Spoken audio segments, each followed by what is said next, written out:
Всем привет! Я рад, что вы все еще продолжаете смотреть мои подкасты каждую пятницу. Я рад буду, если вы напишите в комментариях, как улучшить мне подкасты, потому что на данный момент я не особо сильно готовлюсь. Как видите, я сижу в пустой квартире абсолютно один и пишу для вас подкасты. Мне кажется, это скорее фича, чем баг, потому что в 21 веку, по-моему, большинство подкастов и контентов сделаны с огромными анимациями, с огромными, так скажем, с красивой обложкой. А внутри, как видите, пустота. Вы можете смотреть, конечно, очень крутая обложка, и здесь действительно крутая упаковка, и как же все красиво выглядит. Но внутри пустота. Так что я буду рад продолжать на данный момент рассказывать именно суть. И сегодня я хочу продемонстрировать подкасты, с чего начать бизнес. Бизнес. Давайте начнем с того, что у меня здесь небольшая подсказка по сценарию, так что не переживайте. Это все идет из моей головы и моего опыта. Давайте начнем с того, что как человек вообще доходит до создания бизнеса. Если вы простой наемный рабочий, будто дизайнер, психолог, психотерапевт, разработчик, хоть кто в целом, то вы просто работаете, по сути, на работе. Вы, по сути, работаете на работе, копите свои навыки, копите свои компетенции, умение навыков проходить собеседование, можете продемонстрировать свое резюме, и в целом, наверное, по-моему, все. По сути, у вас нет абсолютно ничего. Если вы, к примеру, вы работаете условно в США, да, если вы в США перспективный карьерист, разработчик с стажем 10 лет опыта работы, вдруг захотите переехать работать в Японию, то вы почему-то будете никому не нужен. Как же так происходит? И то же самое абсолютно, если вы захотите условно, что-то я там за 10 лет опыта работы разработки наработался, мне это абсолютно вообще уже не интересно. Хочу, заниматься дизайном.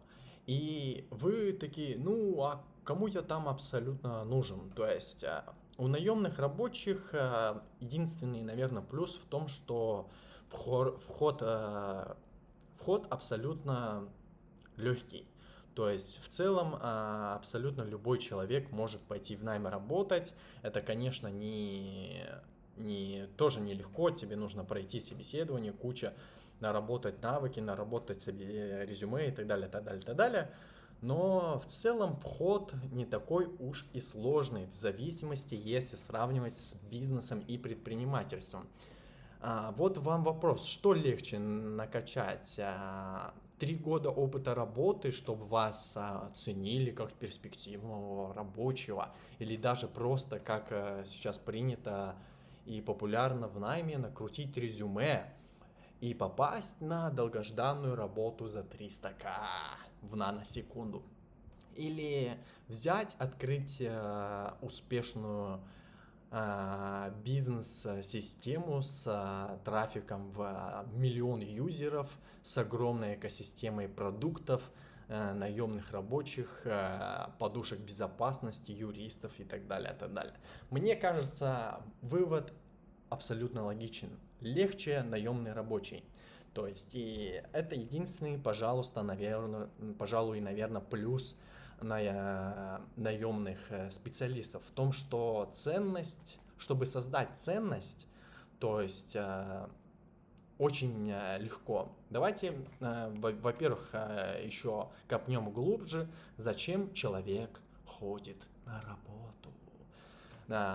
В мире 21 веку, да и в целом всегда так было, что чтобы добыть средства пропитания или чтобы что-то получить какой-то дофамин, в зависимости от того, что насколько вы не подвластны потреблению. Если вы, допустим, очень сильно погрязли в гедонизме, в потреблении, то, наверное, вас удивляют уже только миллионы баксов. А если вы простой обычный человек, то условно поработать там годик там и съездить в какую-нибудь там Японию или на Бали, для вас будет это успехом. Или переехать даже за границу жить, для вас это будет объективно огромным успехом. И зачем человек ходит на работу? Человек хочет хорошо жить, получать, то есть хорошо жить имеется получать кайф от жизни, хорошо питаться, хорошо использовать нынешние какие-то ресурсы. И чтобы всего этого получать в жизни, нужно создавать ценность, то есть ценность, то, что ценно. Вот здесь вот ничего нету, да, и ты такой, бам, создал ценность, и это кто-то купил. Так вот, человек на работу ходит, он продает свою ценность, которую он не знает. Если это условно разработчик, то он продает свое время, плюс свои навыки, плюс свой опыт. То есть в нынешних обстоятельствах время, ну как-то не особо оно кому-то нужно, твое время. Но твои навыки, если они очень узкоспециализированные, и твой опыт, вот это действительно, по правде, очень ценно. То есть и хорошие специалисты, какой-нибудь энный разработчик, к примеру, Аркадий. Он создатель, по сути, библиотеки Decompose. Если меня смотрят разработчики, то, скорее всего, они меня поймут. Так вот, Аркадий очень хороший специалист. То есть он ценен, потому что у него есть огромное количество навыков, знаний, плюс опыта. То есть, и он эту ценность продает другим людям. То есть продает компании, к примеру, Twitter. И за это получает деньги, бонусы, плюшки, жизнь в Лондоне и т.д. и т.п. Но что же нужно сделать, чтобы быть предпринимателем? Сегодня об этом я и расскажу. Человек ходит на свою работу, чтобы создавать ценность и за это получать плюшки. С этим мы определились, зачем вообще человеку нужна работа. Но в целом, если вы умеете создавать ценность и даже, или хотя бы понимаете, что такое ценность, то вам не особо сильно таки нужна работа. И здесь открывается вам безграничное множество разных вариаций предпринимательства. Так вот, давайте заглянем глубже в предпринимательство. Многие начинают свой путь предпринимательства из разряда по мотивации того, что, ну я хочу круто жить, кайфово жить, я хочу иметь Porsche, красивую девочку, путешествовать, потому что деньги это свобода. И зачастую такие предприниматели недалеко так и уходят. Скорее они бросают свой путь, дай бог, хотя бы год отработают и поживут такой жизнью предпринимателя, и все. И зачастую они пропадают. Почему же они пропадают? Потому что если ты предприниматель, то тебе нужно не просто навыки, как наемный рабочий, и не просто опыт, какой бы ты там ни был, там, гениальный человек. Тебе нужно создать продукт, тебе нужно вручную создать с нуля продукт. И помимо того, что тебе нужно с нуля создать готовый продукт, вне зависимости, какой он будет, тебе еще нужно придумать упаковку, чтобы она красивая была, потому что без упаковки человек не будет даже смотреть туда, что там находится.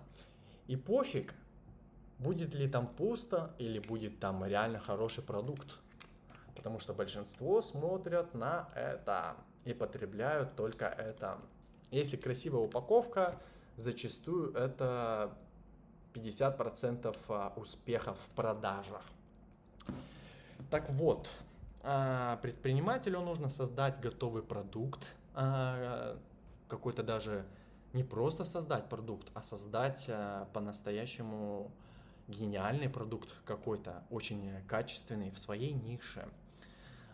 Предпринимателю нужно сделать продуктовый дизайн, чем он будет хорош по сравнению с другими конкурентами, потому что таких, как он, предпринимателей много. На примере VPN-ниши. Вот есть Mulvat VPN, есть NordVPN, есть ExpressVPN, есть такой VPN, есть простой VPN, есть анонимный VPN, их множество разных вариаций, и тебе нужно проанализировать, сделать анализ по своим конкурентам, собрать по нише, насколько она перспективная, какие в ней проблемы на данный момент находятся.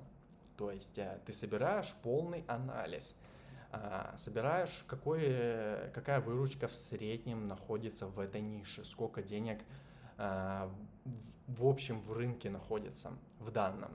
Собрать прогноз о том, будет увеличиваться рынок или будет наоборот падать этот рынок. Собрать кучу других анализов. То есть, и мы еще даже не дошли до маркетинга, да.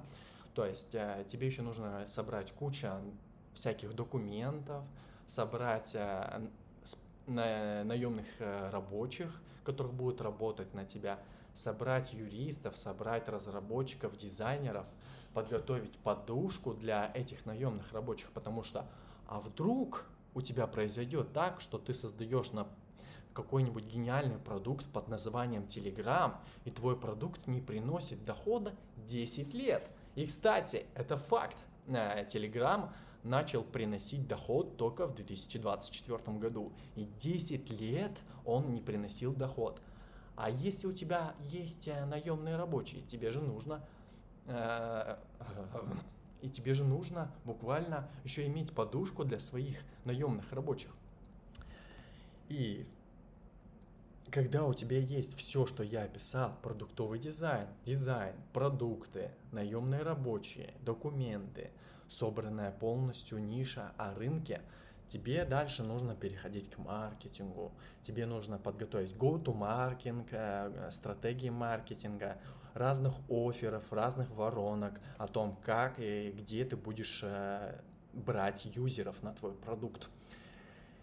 И вот тогда твой продукт начинает иметь ценность, которую ты поставишь в зависимости от того, насколько ты собрал продуктовый дизайн и проанализировал то, что ты предлагаешь на рынке, и что за это получаешь. И когда продукт твой будет лежать условно в Play Market или в App Store и стоить условно подписка за VPN там $10, вот тогда будет продукт иметь ценность. И только после этого начинается уже пролив юзеров. Тебе нужно думать о том, как и где что улучшить, как улучшить воронку, чтобы пришли юзеры, чтобы хотя бы 1000 человек платежеспособных было юзеров. То есть помимо просто обычных скачиваний, взять просто условно залить $1000 на мета-кабинете с АБ-тестированием и пару креативов и набрать условно там, не знаю, там 5000 скачиваний, это не значит, что ты получил какой-то успех, потому что тебе еще нужно иметь постоянных клиентов, которые на постоянной основе будут приходить и пользоваться твоим приложением. Это так называемые LTV клиенты, которые не просто пришли, купили, ушли, потому что в большинстве случаев люди такие: о, красивая упаковка, куплю.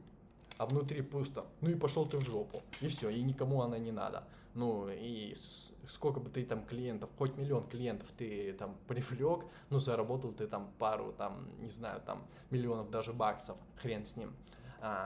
И что? Они потом уйдут, и никому твой нахрен продукт не нужен. Тогда ты просто обычный дерьмовый арбитражник. Так вот, тебе нужно еще строить юнит-экономику.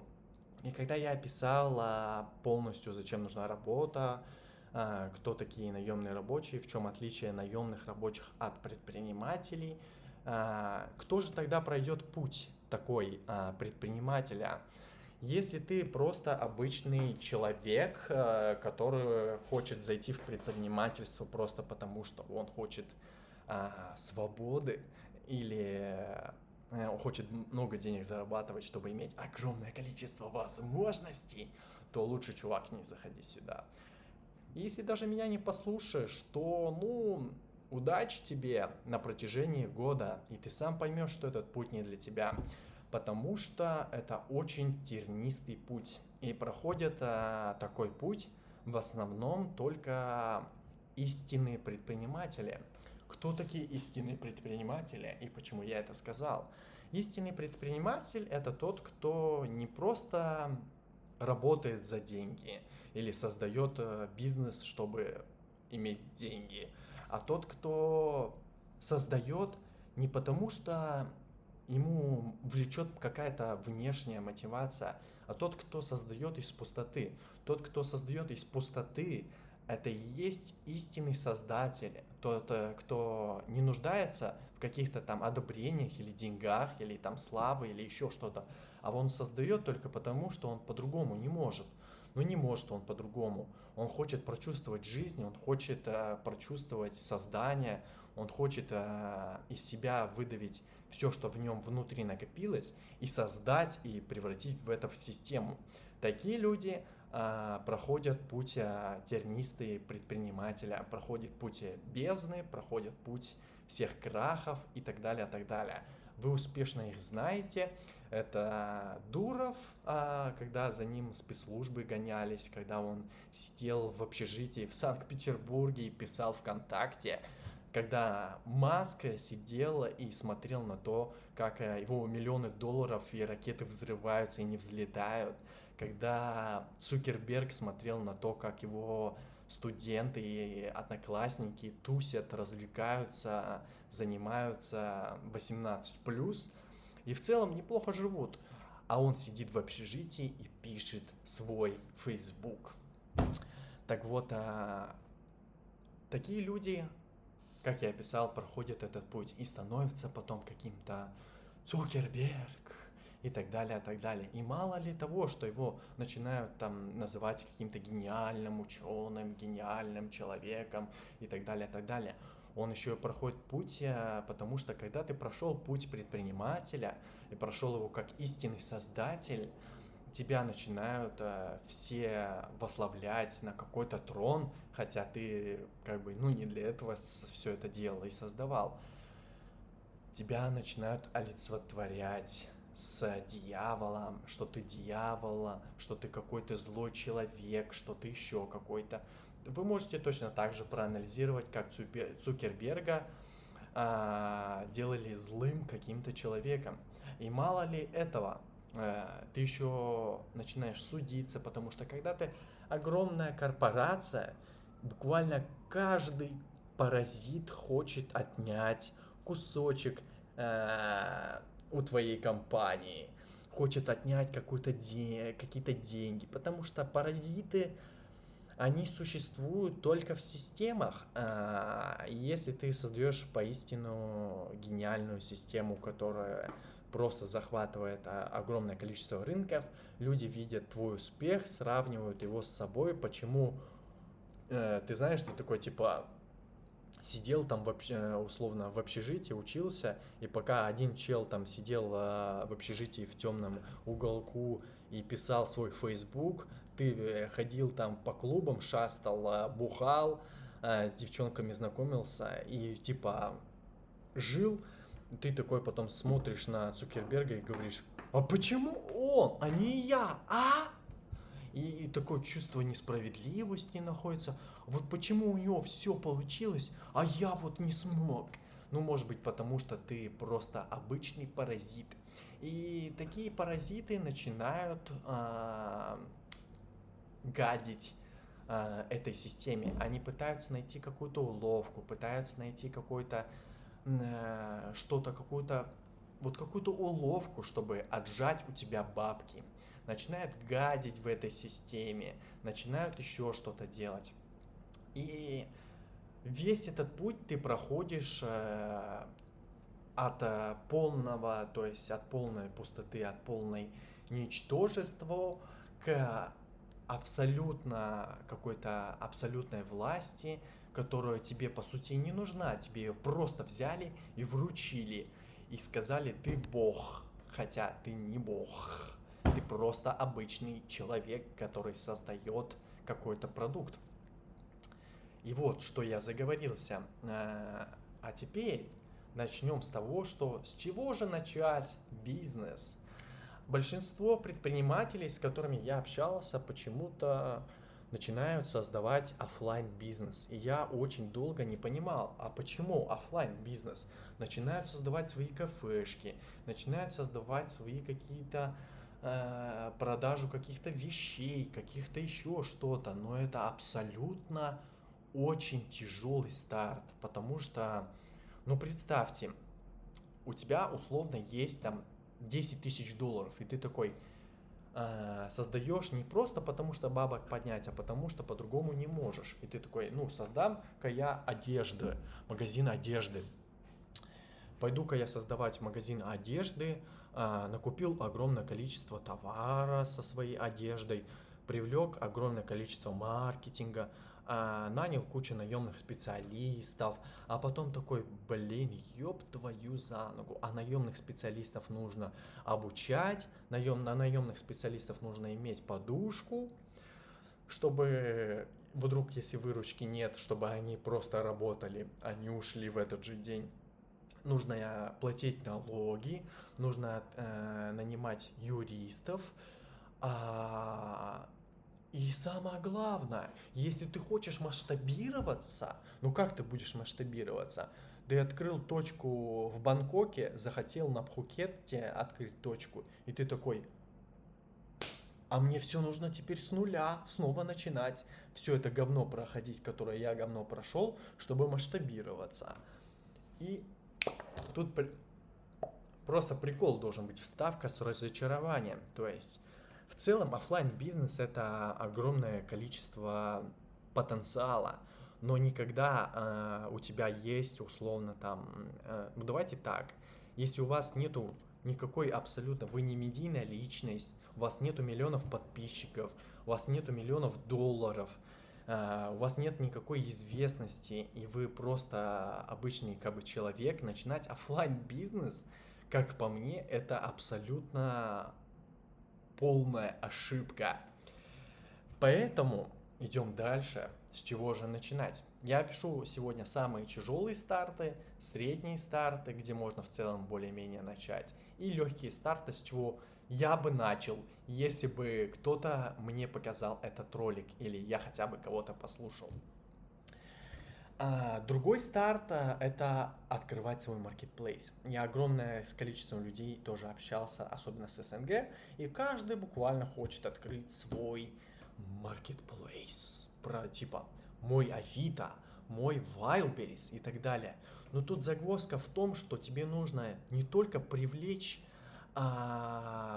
потребителей, клиентов, тебе нужно привлечь продавцов, кто будет продавать, и клиентов, и как-то их свести. То есть это буквально адская работа с точки зрения маркетинга. Это просто миллионы долларов нужны и огромное количество персонала, огромное количество боли пройти, чтобы просто хотя бы выйти в плюс.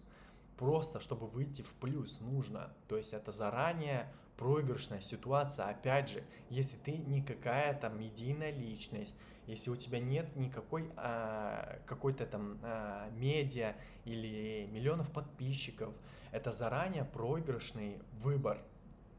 Дальше идем. Социальная сеть. Я очень много общался с медийными личностями, и каждый из них хочет открыть свою социальную сеть. Но на минуточку, социальных сетей существует больше 100 штук. То есть это ActivityPub, это Mastodon, это YouTube, это Threads, это Twitter. И их просто 100 штук, больше даже. И тут точно такая же ситуация, как с маркетплейсом. Тут тебе нужно привести какого-то супер гениального креатора, которого будут смотреть миллионы людей, и нужно привести, кто его будет смотреть. То есть самая главная задача, если ты строишь социальную сеть, тебе нужно привести гениального креатора, условного Александра Зубарева, которую вне зависимости от площадки люди будут смотреть, потому что это Зубарев. И помимо того, что тебе нужно привлечь гениального креатора, тебе еще нужно привести туда людей, потому что, объясню свой поинт, у нас есть WhatsApp, есть Telegram. Давайте честным, Telegram это гораздо удобнее сервис, чем WhatsApp. WhatsApp это просто помойка из 2000-х. Но большинство людей все еще сидят в WhatsApp. Почему? Большинство людей пользуются Телеграмом. Телеграм удобнее. Одни плюсы. Но почему люди все еще сидят в WhatsApp? Потому что они привыкли. Потому что они привыкли. И люди, как правило, не особо хотят изменять своим привычкам. Если он долго пользовался WhatsApp, и у него там есть группа с там, мамой, папой, дедушкой, сыном, ему плевать на все ваши фичи в Телеграме, он все равно будет сидеть в WhatsApp. И тут огромная сложность. И давайте последний, скажем, самая сложность – это банки. Открывать свой финтех – это буквально сравнимо с апокалипсисом. Мало того, что тебе нужно привлечь кучу инвесторов и куча, кто будет брать кредиты, тебе нужно привлечь огромное количество людей, кто будет просто пользоваться твоими фичами, потому что удобно. Тебе нужно провести огромное количество часов с юристами, чтобы все это полностью было легальным. И это полный хаос. В мою очередь, я очень сильно удивляюсь такой личности, как Тинькофф, который построил настолько гениальный банк и дальше строит финтех, потому что это просто огромное количество работы. А другие люди смотрят, типа, ну я разработчик, а вот там владелец-предприниматель, он гребет все бабки, ничего не делает, живет там за счет того, что там перепродает мою ценность. Это вот, знаете, из разряда от коммунизма все пошло, когда Маркс начал говорить и Ленин о том, что предприниматель это просто человек, который перепродает ценность. Отчасти они правы, но они не видят огромное вот такое количество работы.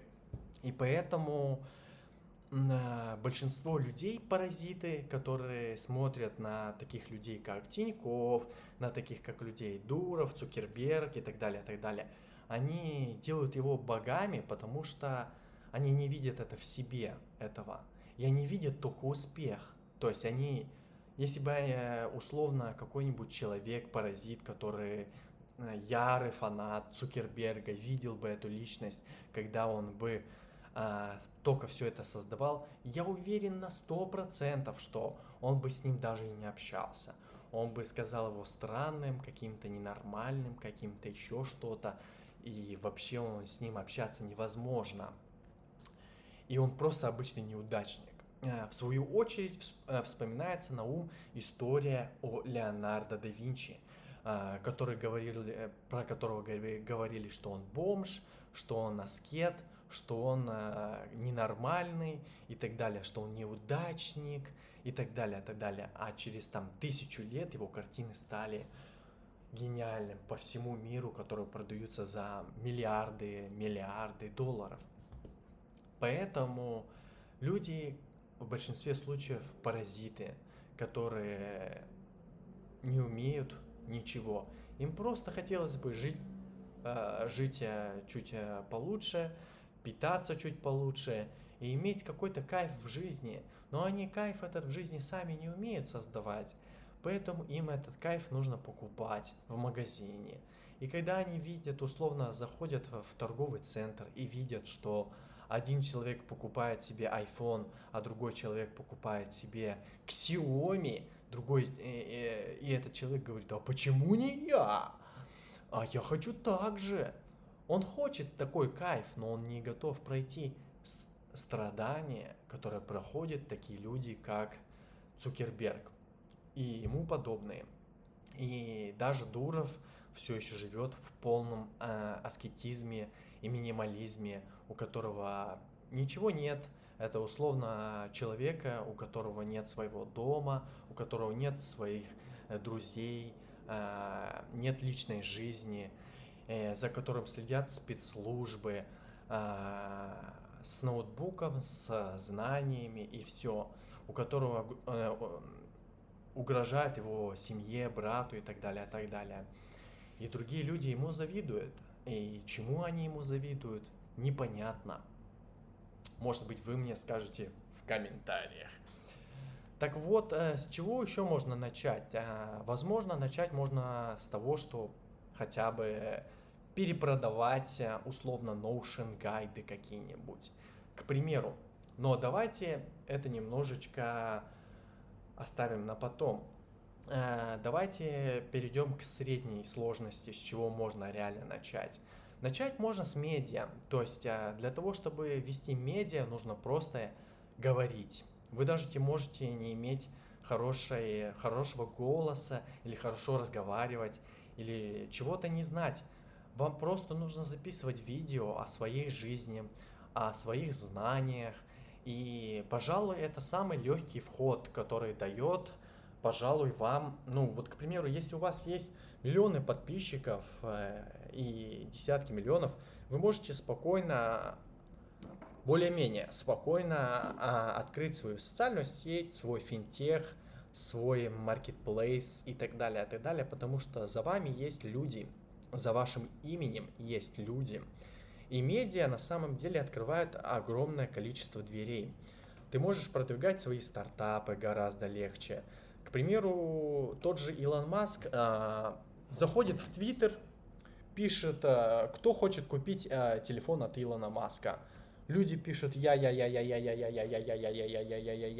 и все, он создает телефон. Ему даже не нужно тратиться на маркетинг. Он просто сказал, чуваки, а если я вам сделаю телефон? Вам это нужно будет? Все, понимаете? То есть в чем плюс медийной личности, в чем плюс медиа? Вы начали делать там какой-то продукт, условно VPN. Мне это же нужно куча денег на маркетинг. Нет, у вас есть медиа. То есть медиа вход достаточно очень, в целом средний. То есть тут тоже нужно понимать, что строить систему.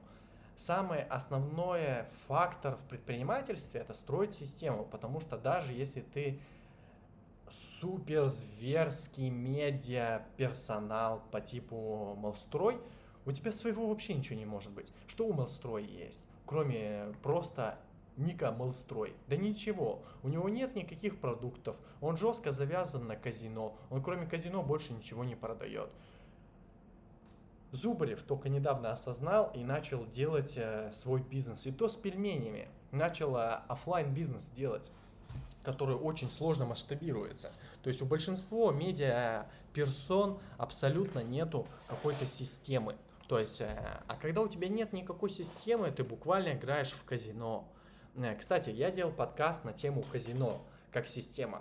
Ты можешь посмотреть это на моем YouTube-канале.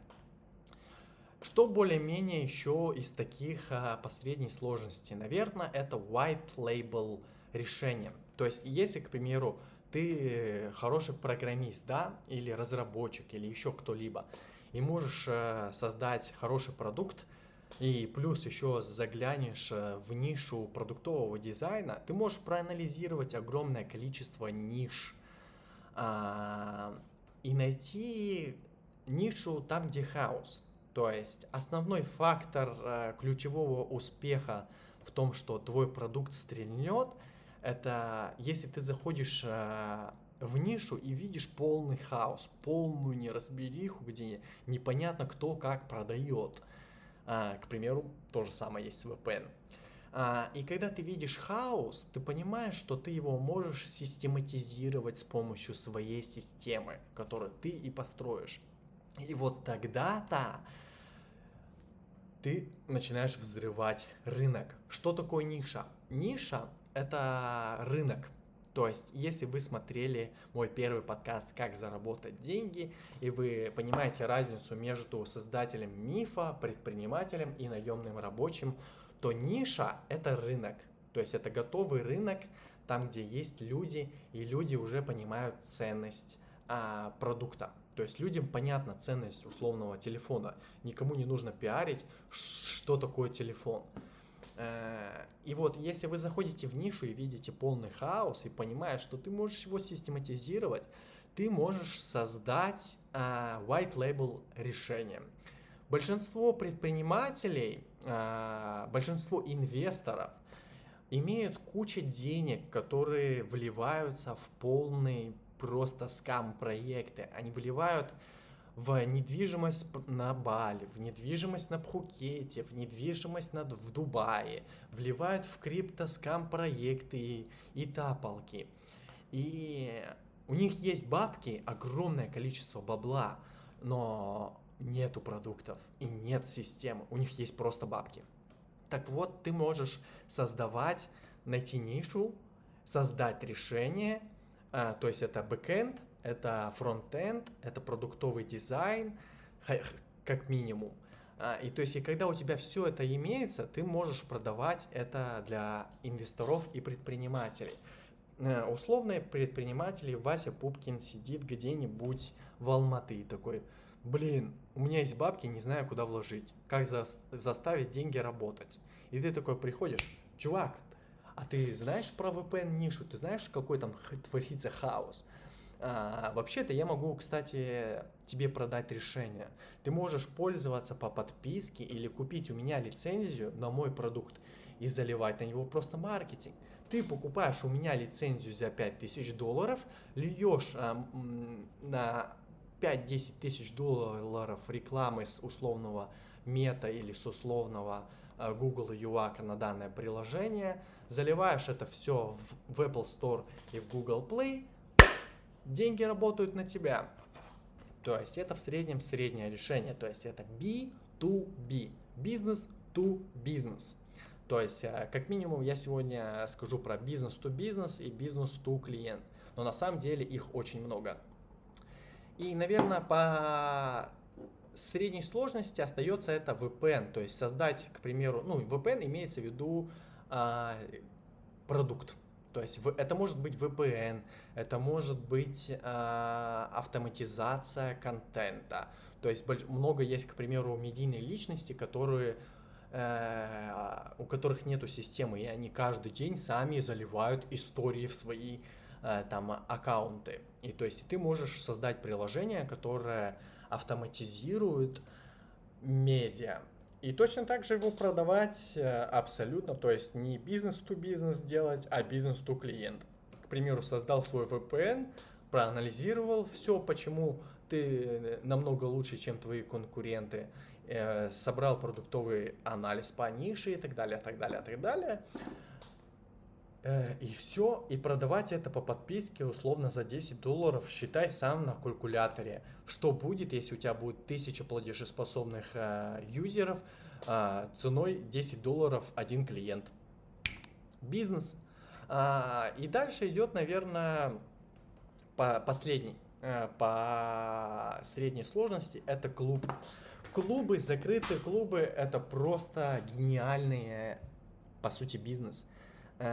Если, и тут немножечко делится, если ты делаешь клубы по философии, у меня вот, к примеру, есть клуб по философии, то есть я не особо горю желанием делать клуб, к примеру, на тему, а какие можно инструменты использовать по искусственному интеллекту и как ими пользоваться, потому что моя первоочередная мотивация – это создание из пустоты, а не просто заработать бабла. Ты можешь просто условно взять, создать клуб в телеграм-канале, набросать туда кучу полезного контента по типу, что такое VO3, что такое чат GPT, промпты, какие промпты рабочие, какие промпты помогают автоматизировать работу и какую. То есть сделать прям полноценный информационный контент. Это называется инфобиз. И продавать этот закрытый клуб по подписке просто людям. И тут не огромная сложность, как у меня. То есть у меня, к примеру, чтобы мой закрытый клуб взлетел, огромная сложность, потому что там закрытый клуб об моей личности, какой я путь проходил, про эпилепсию очень много, то есть о разной боли, о философии, о бездне, о пустоте и так далее, и так далее. Но если у тебя просто закрытый клуб на тему, как пользоваться искусственным интеллектом, то, уверяю тебя, открыть просто Threads, каждый день заливать триггерные посты, писать комментарии по чужие посты, за максимум 3 месяца ты наберешь 100 юзеров, которые будут платить тебе по $5. И то есть $500 пассивом. Все. Нанимаешь туда команду, которая будет генерировать этот полезный контент на автомате. Все, у тебя автоматизированный бизнес, и тут не огромная сложность, тут просто, по сути, навыки твои и время. То есть тут не надо там привлекать продавцов и покупателей, или там социальная сеть, или еще что-то, или тот же аутсорсинг специалистов. Я, кстати, начинал с аутсорс-специалистов, и это была, наверное, моя самая главная ошибка старта предпринимателя. И, наверное, самые легкие — это делать условно, генератор резюме.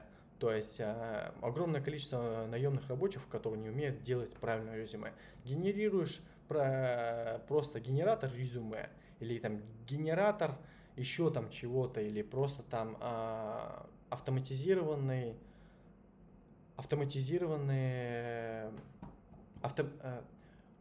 100 постов или нет. Сейчас даже придумаю просто вот прям при вас идею абсолютно, которая, скорее всего, даже уже есть и используется. 100 идей для постов, которые будут набирать трафик. И то есть, и вот таких вот просто вот масса. Я даже посмотрю, что у меня вот записано здесь. Под более-менее легкие ниши.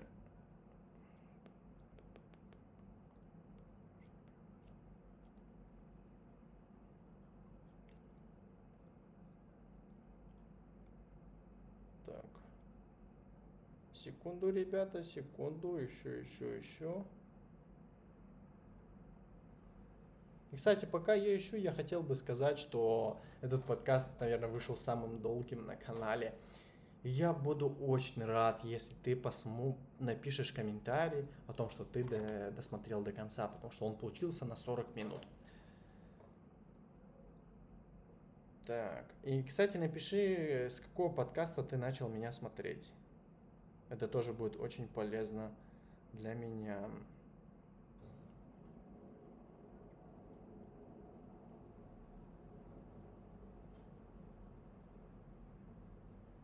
Тан-тан-тан-тан-тан. Вот. White Label Reselling готово. То есть ты можешь брать просто готовые решения с GitHub и перепродавать их и гнать трафик. Я более того скажу, арбитражники так и делают. Просто берут готовые решения, перепродают и все. Тот же самый арбитраж. Брать трафик с точки А, продавать его в точку Б. Как арбитражники и делают бабки. Автоматизация для конкретной ниши. Продукты по подписке, боты, Notion, шаблоны и так далее, и так далее. Один раз сделал, продаешь по 1000 раз. То есть самые легкие более-менее ниши.